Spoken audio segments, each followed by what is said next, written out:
एक गांव में दो भाई रहते थे, राम और श्याम।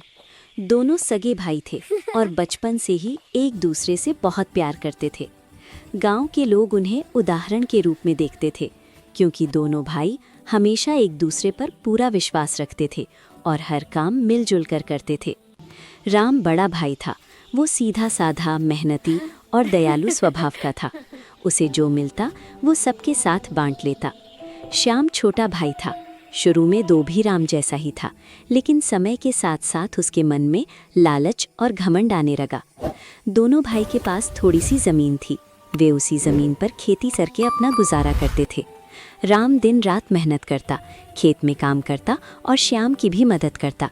श्याम धीरे धीरे मेहनत से जी चुराने लगा और मन ही मन सोचने लगा, सारी मेहनत मैं क्यों करूं? ज़्यादा फ़ायदा तो मुझे ही मिलना चाहिए।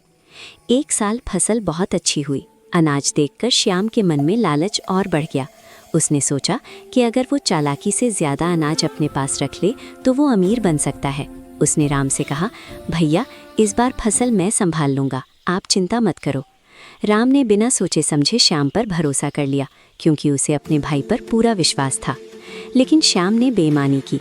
उसने आधा अनाज छुपा लिया और राम को कम हिस्सा दिया। राम को शक तो हुआ, लेकिन उसने कुछ नहीं कहा। उसने सोचा, श्याम मेरा भाई है, वो मेरे साथ गलत नहीं कर सकता। समय बीतता गया। श्याम का लालच और घमंड बढ़ता गया। वो गांव में खुद को बड़ा आदमी समझने लगा और राम से भी रूखा व्यवहार करने लगा। एक दिन उसने राम से कहा, अब से तुम मेरे साथ काम नहीं करोगे, मैं अकेला ही सब संभाल सकता हूँ। राम को बहुत दुख हुआ, लेकिन वो चुप रहा और गांव छोड़कर मेहनत मजदूरी करने लगा। कुछ समय बाद गांव में सूखा पड़ गया। श्याम की फसल बर्बाद हो गई। उसके पास जो अनाज था वो भी खत्म होने लगा। जिन लोगों को वो घमंड में छोटा समझता था, वही लोग उससे मुंह मोड़ने लगे। एक दिन भूखा प्यासा श्याम राम को याद करने लगा। उसे एहसास हुआ कि लालच और घमंड ने उससे उसका भाई और सुख शांति छीन ली। वो राम को ढूंढता हुआ उसके पास पहुंचा और रोते हुए बोला, भैया मुझसे बहुत बड़ी गलती हो गई। मैंने लालच और घमंड में आपका विश्वास तोड़ दिया, मुझे माफ़ कर दीजिए। राम का दिल बहुत बड़ा था।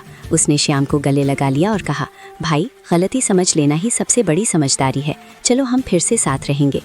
दोनों भाई फिर से गाँव लौट आए और मिलजुल कर मेहनत करने लगे। इस बार श्याम ने ईमानदारी से काम किया। गांव के लोग भी उनकी एकता देखकर खुश हुए। कहानी की सीख, लालच और घमंड इंसान को अकेला कर देते हैं, जबकि विश्वास और भाईचारा जीवन को सुखी बनाते हैं।